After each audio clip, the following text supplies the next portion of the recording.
नमस्कार मित्रमैत्रिणींनो. श्री स्वामी समर्थ. पुस्तकांची दुनिया या आपल्या कथाकथनाच्या युट्यूब चॅनलवर मी सौ पूनम सोमनाथ पाटील आपले अगदी मनापासून सहर्ष स्वागत करते. कथा, कादंबरी, कविता, लघुकथा, लघुनिबंध, चित्रपट, नाटक असे अनेक साहित्य प्रकार यशस्वीपणे हाताळलेले थोर मराठी कादंबरीकार आणि लोकप्रिय साहित्यिक वि.स. खांडेकर यांच्या अमृतवेल या कादंबरी वाचनाला आता आपण सुरुवात करत आहोत. तत्पूर्वी अशाच नवनवीन कादंबऱ्यांची गोडी अनुभवण्यासाठी आपल्या चॅनलला लाईक करा, शेअर करा व सबस्क्राईब करा. त्याचप्रमाणे जे कोणी नवीन आले असतील त्यांनी सबस्क्राईब करून शेजारील बेल आयकॉन नक्की दाबा व आपले अभिप्राय कमेंटद्वारे मला नक्की सांगा. तर चला मग आपण कादंबरी वाचनाला सुरुवात करूयात. तर मित्रांनो, या आधीच्या भागात आपण पाहिले की नंदा ही वसुंधरा व देवदत्त यांच्या नात्याचा गुंता सोडवण्याचा प्रयत्न करते, पण हवी ती माहिती तिला कोणाकडून मिळत नाही. त्यामुळे तिचे मन थोडे खट्टू होते व ती तिच्या स्वतःच्या भावाविषयात हरवून जाते. आता आपण पुढील भाग कंटिन्यू करूयात. उजाडते न उजाडते तोच नंदा उठली. मात्र नेहमीप्रमाणे ती व्हरांड्यात आल्यावर पार्वती चहा घेऊन तिच्या पुढे आली. नंदाला नवल वाटले. घड्याळाच्या काट्याच्या तालावर पार्वतीचे काम सदैव चाले. तिला एकदम ताप बीप आला नसेल ना, अशी नंदाला शंका आली. ती बंगल्याच्या मागच्या बाजूला वळली. स्वयंपाकघरात दिवा दिसत होता. हळू आवाजात कुणीतरी बोलत होते. किंचित पुढे होऊन तिने पाहिले. पार्वती एका पुरुषाच्या हातातून आपले हात सोडून घेण्याचा प्रयत्न करीत होती. तो ते घट्ट धरून मिस्किलपणे हसत होता. नंदाला मुंबईतले वसूचे बोलणे आठवले. देवदत्तच्या बोलण्यात आलेला गुप्तहेराचा उल्लेखही तिच्या मनाला स्पर्श करून गेला. हा पार्वतीचा नवरा गंगाराम असावा हे तिने ओळखले. तो देवदत्तचा ड्रायव्हर होता. काल रात्री तो परत आला असेल. इतक्या दिवसांच्या विरहाचे पारणे फेडण्याकरता तो पहाटेच तिला भेटायला आला असावा. मेघदूतातले काव्य ही काही यक्षगंधर्वांची मक्तेदारी नाही, हा विचार मनात येताच ती खुदखन हसली. लगेच ती माघारी वळली.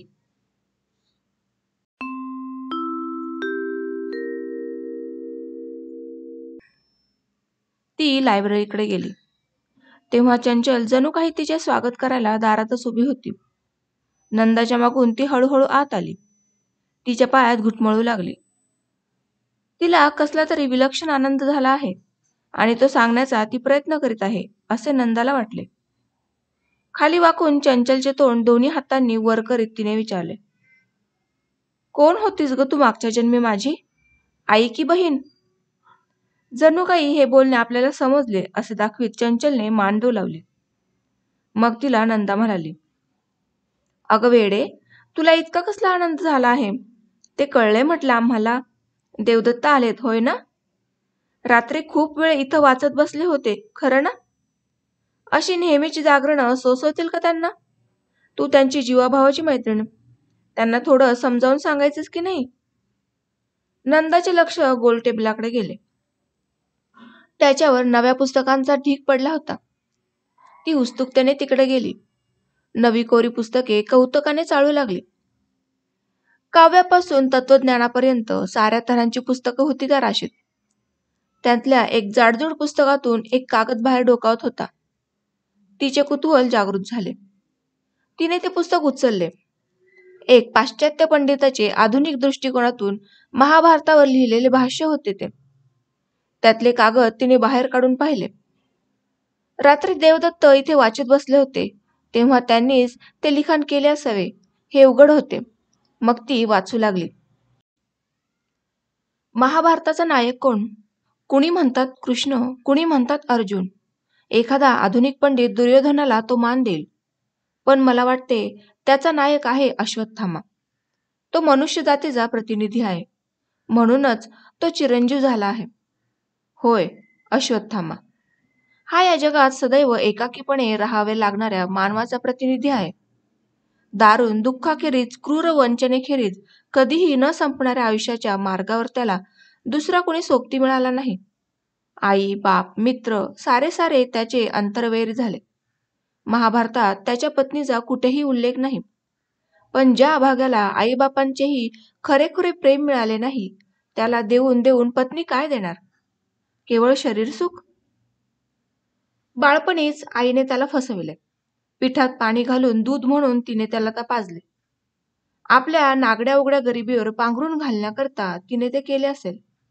पण आयुष्याचे वैराण वाळवंट करणाऱ्या दाहक सत्याकडे तिने त्याला उघड्या डोळ्यांनी पाहू दिले नाही, हे खरे आहे. फार मोठा अपराध होता हा तिचा. नंतर त्याची वंचना केली ती द्रोणाचार्यांनी, प्रत्यक्ष त्याच्या पित्याने. द्रुपदाचा सूड घेण्याकरता आणि आपला मोठेपणा सिद्ध करण्याकरता द्रोण हस्तिनापूरला गेला. कौरव पांडवांचा गुरु झाला. अर्जुनासारखा शिष्य आपण घडविला, या अहंकारात अश्वत्थामाचा त्याला विसर पडला. निदान धर्मराज म्हणून मिरवणाऱ्या पहिल्या पांडवाने तरी त्याला फसवायला नको होते. सत्यवादी म्हणून रात्रंदिवस त्याच्या नावाचा नवखंडा डोंगारा पिटला जात होता. पण स्वार्थापायी धर्म आंधळा झाला. अश्वत्थामा मारला गेला. अशा आरोळ्या उठताच द्रोणाने धर्माला विचारले, कोण मारला गेला? माझा मुलगा अश्वत्थामा का हत्ती अश्वत्थामा? धर्माने उत्तर दिले, नरो वा कुंजरो वा. यातले शेवटचे शब्द ऐकून न जातील इतक्या सुस्पष्ट स्वरात उच्चारण्याची खबरदारी त्या महात्म्याने घेतली. दुर्योधनानेही त्याला असेच फसवले. युद्धात विजय मिळवण्याचा संभव होता तोपर्यंत त्याने अश्वत्थाम्याच्या हाती युद्धाची सूत्रे दिली नाहीत. मात्र केवळ शेवटच्या निघृण भीषण सुडाकरता छिन्न भिन्न होऊन धुळीत पडलेल्या त्या राजाने या द्रोणपुत्राला सेनापती पदाचा अभिषेक केला. बिचारा सेना नसलेला सेनानायक झाला. अश्वत्थाम्याने दुर्योधनाला दिलेले वचन खरे केले. पांडव आमरण विसरणार नाही असा त्यांचा सूड घेतला. त्या सुड्याचे प्रायश्चित्त त्याला एकट्याला भोगावे लागले. त्याच्या मस्तकातला मणी हिरावून घेतला गेला. तिथे कायम वाऱ्याने जखम निर्माण झाली. जगातला प्रत्येक अभाविक पुरुष अशीच एखादी वाहती जखम सोबतीला घेऊन जीवन कंठीत असतो. ही भयानक जखम मस्तके धारण करून जीवनाचा शाप भोगीत अश्वत्थामा रानमाळ भटकत आहे. या भ्रमंततेही बिचारा एकाकी आहे. त्याच्या या दुःखात त्याची पत्नी सहभागी झाली असा महाभारतात कुठेही उल्लेख नाही. आपल्या दुर्दैव पतीला साथ देत तिने देह ठेवला असता तर सीता सावित्रीपेक्षाही ती अधिक वंद्य झाली असती. पण व्यासाच्या उत्तुंग प्रतिभेला सुद्धा अशा पत्नीची कल्पना करता आली नाही.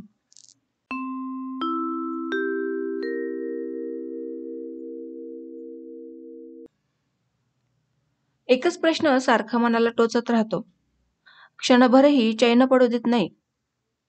अश्वत्थाम्याच्याच वाट्याला हा सारा भोग काय यावा? दारुण दुःखातून मुक्त होण्याचा मृत्यू हा सुलभ मार्ग असतो. पण त्याच्या लेखी हा चोर दरवाजा सुद्धा बंद करण्यात आला. तो का? कागदांवरचे लिखाण इथेच संपले होते. पण जे लिहिले होते तेवढ्याने नंदाच्या मनातले मोहोळ पुन्हा उठले. हा केवळ कल्पनेचा विलास आहे की अश्वत्थाम्याच्या रूपाने देवदत्ताने आपली अंतरेची व्यथा प्रकट केली आहे? अश्वत्थाम्याच्या पत्नीचा तो अनपेक्षित उल्लेख तो लिहिण्याच्या ओघात आला आहे की देवदत्ताने या बाबतीतल्या आपल्या दुःखाला शब्दरूप दिले आहे? असे हे लोकविलक्षण दुःख आहे तरी कसले? 6 वर्षांच्या सहजीवनात वसूने ते समजावून घेण्याचा प्रयत्न करायला नको होता काय? देवदत्त विषयी तिच्या मनात अनामिक पण असीम करुणा उत्पन्न झाली. एखाद्या अपघातात सापडलेल्या माणसाविषयी वाटावी तशी. घुंगूर खुळखुळले. चंचल काय करीत आहे हे पाहण्याकरता नंदाने त्या कागदांवरील आपली दृष्टी वर केली. देवदत्त तिच्याकडे टक लावून पाहत उभा होता. ती गोंधळली, शरमली. काय बोलावे हे तिला सुचेना. देवदत्ताने तुटक स्वराने विचारले, दुसऱ्याचं लिखाण परवानगीशिवाय वाचू नये बरं का? नंदा गोरीमोरी झाली. खाली पाहत ती पुटपुटली, माफ करा हं. देवदत्त खळखळून हसत म्हणाला, तुम्हीच मला माफ करायला हवं. भुवया उंचावत नंदाने विचारले, का? तुमच्यासारख्या विदुषीला माझं हे भिकार लिखाण वाचायची तसदी घ्यावी लागली म्हणून. देवदत्तानं चेंडू तिच्याकडे टोललेला होता. तो कौशल्याने परत पाठवणे प्राप्त होते. मिस्किलपणे त्याच्याकडे नंदा बघत म्हणाली, या जगात बहुतेक माणसं आपली किंमत आहे त्यापेक्षा अधिक मानतात. आपलं पितळ सोनं म्हणून जगाच्या बाजारात खपवितात. आपण अगदी दुसऱ्या टोकाला गेलेले दिसता. स्वतःचं सोनं पितळ म्हणून विकण्याचा हट्ट चालवलाय आपला. देवदत्त खिन्न स्वराने उत्तरला. कुणाला ठाऊक ते पितळ आहे की कथील आहे. असं काहीतरी लिहिताना धुंदीचे क्षण येतात. स्वतःला पार विसरून जाता येतं. जगाच्या सुखदुःखांशी समरस होता येतं. म्हणून हे व्यसन मी जडावून घेतलं. लग्नापूर्वी रखडलेले सारे कागद वसूला वाचायला दिले होते, पण तिनं त्यातला एक अक्षर सुद्धा कधी वाचलं नाही. मग एके दिवशी माझ्यातला संबंध जागा झाला. त्यानं या साऱ्या कागदांना काडी लावली. मी मंत्र म्हणू लागलो, अग्नेय स्वाहा इदम नमः. गाडी अप्रिय विषयांकडे वळत होती. ती हळूहळू तशी वळली तर देवदत्तच्या दुःखाचा आपल्याला नीट उलगडा होईल असे नंदाला वाटले. म्हणून ती म्हणाली, महिना होऊन गेला. मी रोज इथे येते, पुस्तक विस्कटते. हवी ती पुस्तकं घेऊन जाते. पहिल्या दिवशी तेवढी मला तुमचं दर्शन झालं इथं. त्यानंतर कुठंतरी दूर शिकारी बिकारीला गेले होते वाटतं. सॉरी, शिकारीलाच गेलो होतो. मात्र जंगलातल्या हिंस्र पशूंची पारद नव्हती ही. माणसाच्या मनातल्या जंगलात लपून बसलेल्या श्वापदांची शिकार होती ही. आपण सहज विचारलेल्या प्रश्नाचे असे काही उत्तर येईल अशी नंदाची कल्पना नव्हती. नेहमीच्या सरावातले विजेचे बटन दाबायला जावे आणि त्याचा धक्का बसावा अशी तिची स्थिती झाली. तिने त्याच्याकडे निरखून पाहिले. त्याचे डोळे एखाद्या खोल डोहासारखे दिसत होते. बाह्य तर शांत, पण आत काहीतरी लपविणारे. काही वेळ दोघेही गप्प बसले. पण दोन पुतळ्यांप्रमाणे समोरासमोर अधिक वेळ मुकेपणाने बसणे मोठे कठीण झाले. नंदा उठण्याकरता चुळबुळ करीत होती. हे देवदत्तच्या ध्यानी आले. तो आपुलकीच्या स्वरात म्हणाला, काहीतरीच बोलून गेलो मी, अगदी वेड्यासारखं. वेड्यासारखं तरी कसलं? वेडाच आहे मी. वसूनच ठरवलंय मला वेडा. वेड्यांच्या इचपळात माझी रवानगी करते केव्हा याची वाट पाहत बसणं एवढंच काम उरलंय मला आता. देवदत्त हे बोलून गेला, पण टाके घालायला जाता जाता वस्त्र अधिक फाटले याची जाणीव झाली. तारेवरून चालणाऱ्या माणसाच्या चपळाईने त्याने आपले मन सावरले. तो उठला आणि नंदाला म्हणाला, आज 2 कप चहा प्यायला हवा तुम्हाला. मागच्या खेपेचा पाहुणचार राहिलाय, लक्षात आहे ना?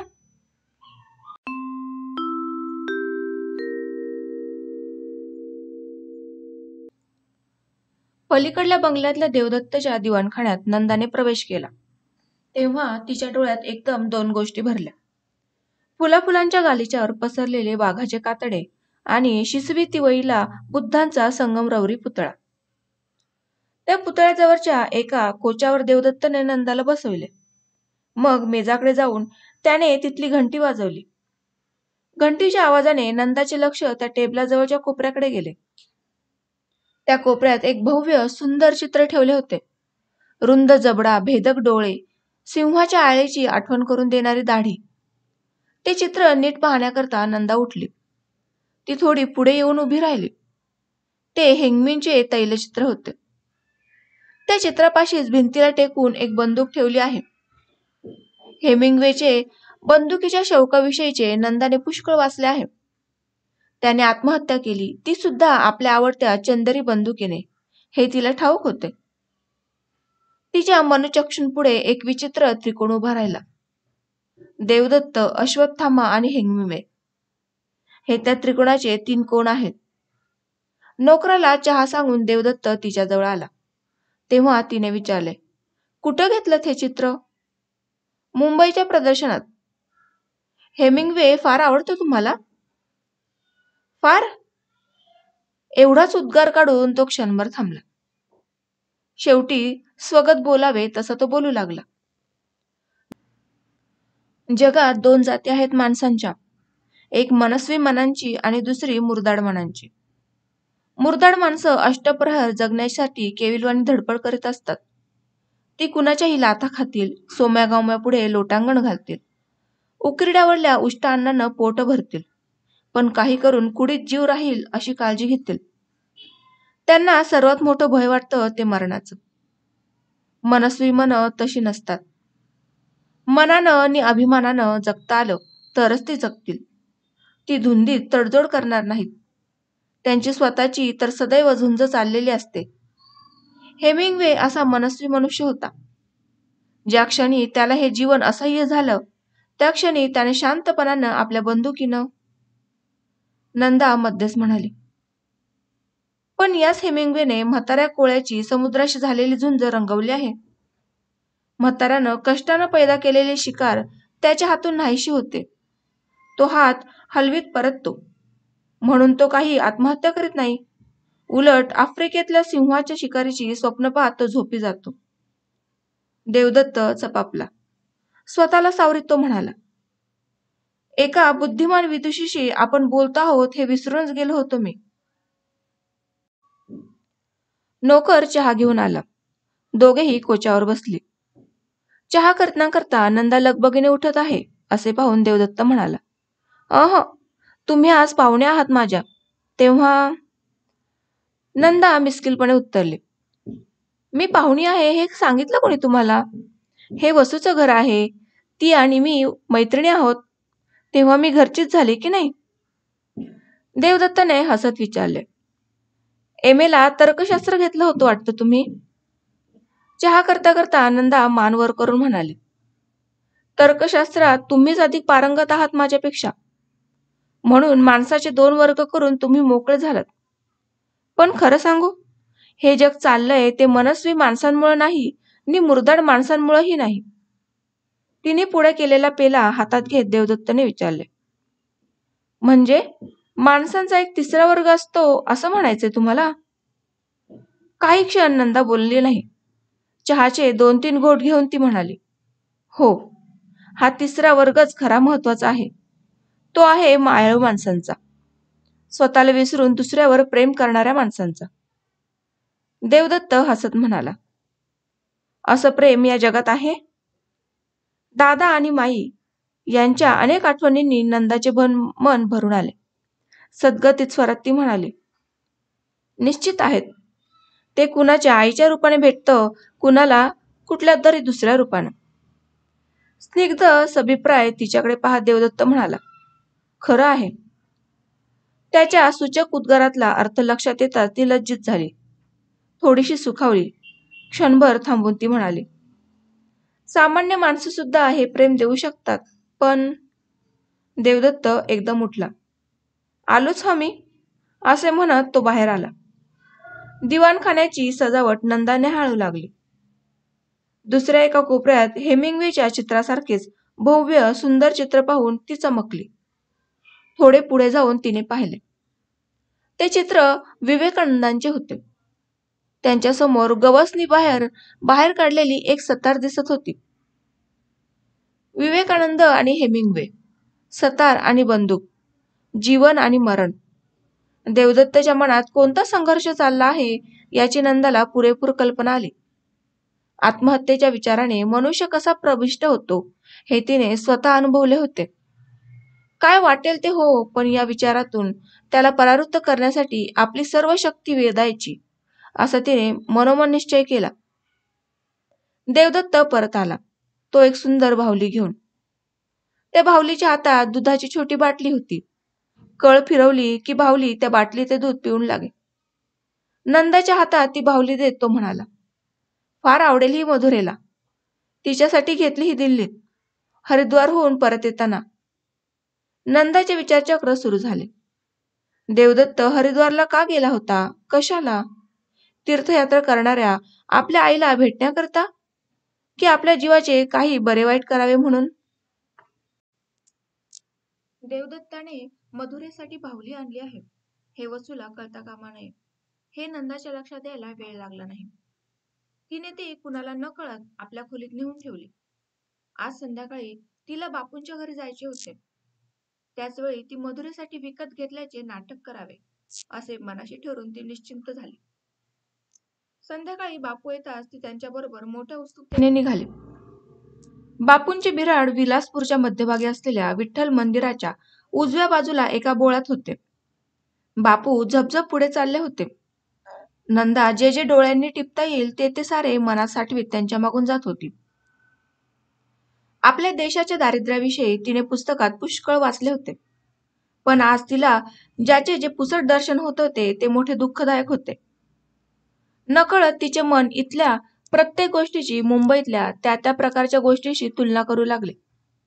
शेवटी तिच्या मनात आले, मुंबईसारखे शहर हा या देशाची दर्शनी भरजरी मखमली पडदा आहे, पण हा पडदा बाजूला केला म्हणजे त्याचे जे रूप दिसते ते विस्कट्या फाटक्या वस्त्रासारखे आहे. दासबाबू म्हणाले होते, आपलं घरटं सोडून गेल्याशिवाय पाखराला आकाशाचा अर्थ कळत नाही. किती खरं आहे ते. बापूंच्या मागून नंदा एका जुन्या वाड्यात शिरली. डावीकडच्या बिराडाकडे वळली. घराचे दार उघडले होते. बापूंबरोबर ती आत गेली. चपला काढून ठेवून अरुंद पडवीतून बापूंबरोबर ती माझघरात शिरली. तिथे भिंतीला लागून एक खाट होती. त्या खाटेवर एक वृद्ध स्त्री पडली होती. पावले वाजवताच पडल्या पडल्या तिने टकाटका पाहिले. बापू तिच्या अगदी जवळ गेले. नंदाही त्यांच्या मागून गेली. बापूंनी त्या स्त्रीला विचारले, कसं आहे? एखाद्या यांत्रिक बाहुलीप्रमाणे टकमक पाहत केसांचा कापूस झालेल्या त्या रुग्णशय्येवरच्या स्त्रीने उत्तर दिले, छान. नंदाकडे बोट दाखवून बापू म्हणाले, सावित्री, आपल्याला मुलगी नाही म्हणून तू नेहमी कुरकुर करायचीस ना? ही बघ, तुला मुलगी आणली आज. कशी आहे, आवडली ना? त्या स्त्रीच्या तोंडून एखाद्या पढवलेल्या पोपटासारखे उद्गार निघाला, छान. अर्धांगामुळे त्या वृद्ध स्त्रीला अंथरुणावरून उठता येत नसावे. वाचा गेल्यामुळे छान या एका शब्दाशिवाय दुसरा शब्द तिला उच्चारता येत नसावा. बापूंच्या संसाराच्या या चित्राने नंदाचे मन काजळून गेले. किंचित भयभीत दृष्टीने तिने बापूंकडे पाहिले. अंधार उजळून टाकणाऱ्या शुक्र चांदणीचे स्मित त्यांच्या मुद्रेवर विलसत होते. नंदाने बापूंच्या पत्नीकडे पाहिले. पतीच्या त्या स्मिताचे प्रतिबिंब जणू काही त्या रुग्ण स्त्रीच्या मुद्रेवर उठून दिसत होते. दोघेही एकमेकांकडे किती आपुलकीने बघत होती, जणू ते नुकतेच लग्न झालेले जोडपे होते. बापू सावित्रीबाईंच्या अगदी जवळ गेले. त्यांच्या विस्कटलेल्या केसांवरून त्यांनी मायेने हात फिरवला. लगेच ते मोठ्याने हसत उद्गारले, अरे हो, विसरलोच की. सकाळच्या भाकरी भाजण्याच्या नादात तुझी वेणी घालायची राहून गेली. जरा थांब हं, ही तुझी लेक आली आहे ना फार दिवसांनी माहेरपणाला, तिला चहा करून देतो. मग तुझी अशी छान केशभूषा करतो की, छान म्हणजे काय, आपली जुन्या काळातली वेणी हं, ती पोनी टेलिबिली काही आपल्याला कळत नाही. शेवटचे वाक्य बोलता बोलता नंदाकडे पाहून ते हसतले आणि म्हणाले, आम्ही आपले खादीवाले असलो तरी आम्हाला चहा करता येतो हं. सावित्रीचं चहा वाचून चालत नाही, तेव्हा हे सारे पाकशास्त्र शिकावंच लागलं मला. बापू वळून आतल्या खोलीत जायला निघाले, पण नंदाने त्यांना जाऊ दिले नाही. सावित्रीबाईंच्या खाटेवर कडेला ती बसली होती. ती चटकन उठली आणि म्हणाली, तुम्ही बसा बापू आईच्या पाशी, आज जाऊन मी करते चहा.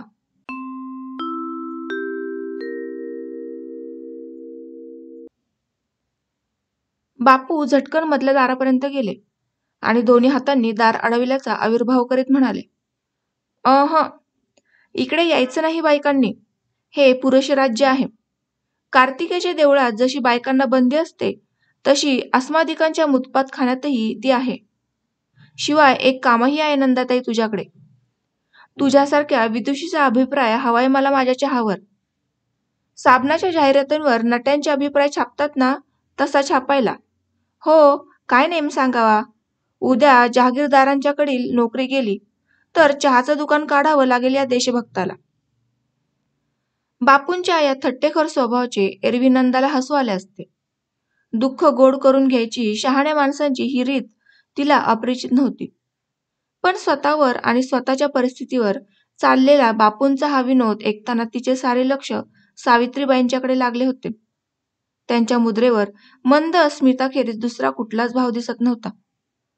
ती थोडी वर सरकली आणि वाकून सावित्रीबाईंना म्हणाली, आई, पाय चेपू का तुमचे? बोलता बोलता तिने त्यांच्या अंगावरून हात फिरवायला सुरुवात केली. तिच्या आई या हाकेमुळे अथवा प्रेमळ स्पर्शामुळे असेल, सावित्रीबाईंच्या डोळ्यात टचकन पाणी उभे राहिले. नंदाला ते दिसले. ती आसवे दुःखाची नव्हेत हे तिने ओळखले. उन्हाळ्यात तापलेल्या धरणीला जेव्हा पहिल्या पावसाचा स्पर्श होतो, तेव्हा तिच्यातून सुगंध दरवळू लागतो, ते अश्रूही तसेच होते. स्वयंपाकघरातून बापूंचा आवाज ऐकू येऊ लागला. ते काहीतरी गुणगुणत होते. मधूनच त्यातला एखाद दुसरा शब्द ऐकू येईल. नंदा कान देऊन ऐकू लागली. मोगरा मोगरा हे 2 शब्द तिला ऐकू आले. बापूंचा आवाज किनारा होता, पण त्याला गोडवा होता. मधल्या दारापाशी जाऊन उभे राहावे आणि त्यांचे हे गाणे ऐकावे, अशी प्रबळ इच्छा नंदाच्या मनात निर्माण झाली. आई, आले ह मी, असे म्हणून ती खाटेवरून उठली आणि मधल्या दारापाशी जाऊन उभी राहिली. आतली खोली वेडी वाकडीच होती. चूल कुठेतरी आडोशाला असावी, ती नंदाला दिसत नव्हती. बापूही दिसत नव्हते, पण आता त्यांचा आवाज मात्र स्पष्ट ऐकू येत होता. तालासुरात ते म्हणत होते. इवलसे रोप लाविले द्वारी, तयाचा वेलू गेला गगनावरी. मोगरा फुलला मोगरा फुलला, फुले वेचिता वारू कळी आसी आला. मनाची ये गुंती गुंफिला शेला, बाप रखुमा देवीवरू विठ्ठली अर्पला. बापू गात असलेल्या अभंगांचा उल्लेख दादांच्या तोंडून नंदाने अनेकदा ऐकला होता, पण त्याची भावनापूर्तता आज तिला प्रथमच जाणवली. तिच्या मनात आले, हा अभंग भक्तीप्रमाणेच प्रीतीलाही लागू पडणार नाही का? बापूंच्या गळ्यात माळ घालून या घरात सावित्रीबाईंनी प्रवेश केला असेल, तेव्हा त्यांच्या प्रीतीचे रोप इवलेसे असेल. आज त्या इवल्याशा रोपाचा वेल आकाशाच्या मांडवावर चढला आहे. किती वर्ष झाली कुणास ठाऊक. अर्धांगवायूने अंथरुणाला खिळलेल्या पत्नीला बापू थळ हातावरच्या फोडाप्रमाणे सांभाळीत आहेत. दारिद्र्यात एकटेच हसत मुखाने. इथे खरा मोगरा फुलला आहे आणि वसूच्या बंगल्यात कब्बशा किणकिणल्या. नंदा झटकन दारातून परतली. सावित्रीबाईंपाशी येऊन बसली. तिच्या पाठोपाठ बापू चहाचे 2 पेले घेऊन आले. एक त्यांनी नंदाच्या हातात दिला, दुसरा जमिनीवर ठेवला. मग सावित्रीबाईंच्या मानेखाली हात घालून त्यांनी त्यांना हळूच उठवले. भिंतीला टेकून ठेवलेल्या तक्क्याला त्यांना टेकून बसवले. मग खाली ठेवलेला पेला उचलून थोडा थोडा चहा बशीत ओतीत बापू सावित्रीबाईंना हळूहळू चहा पाजू लागले. चहा घेता घेता नंदाने विचारले, तुम्ही घेत नाही बापू? बापू हसत उत्तरले, पूर्वी घेत नव्हतो, पण हिच्या संगतीनं घ्यायला लागलो अलीकडे. या कपातला थोडा चहा मी घेणारच आहे. हिचा माझा करार ठरला एक. जे काही देव देईल ते वाटून घ्यायचं, निम्म निम्म. ते जाऊ दे. नंदाताई, चहा कसा झालाय ते सांग आधी. फक्कड, फर्स्ट क्लास, A1? हो, माणसानं एक हातचा धंदा नेहमी खिशात ठेवावा.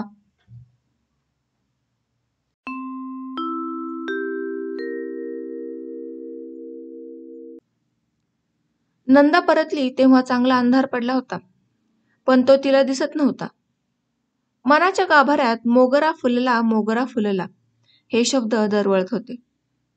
आकाश जणू काही तो अभंग गात होते आणि त्याच्या प्रत्येक सुराबरोबर वर एक एक चांदणी फुलत होती. दासबाबूंनी प्रीतीचा जो अर्थ तिला समजावून सांगितला, त्याचा साक्षात्कार एका दरिद्री घरातल्या वृद्ध जोडप्याच्या सहवासात तिला झाला होता. मनात न मावणाऱ्या आनंदाच्या लाटावर तरंगत ती बंगल्यावर पोचली. मात्र बंगल्यात पाऊल टाकताच तिथे चाललेली नोकर माणसांची धावपळ पाहून ती स्तंभित झाली. काही वेळ काय झाले हे तिला कळेना.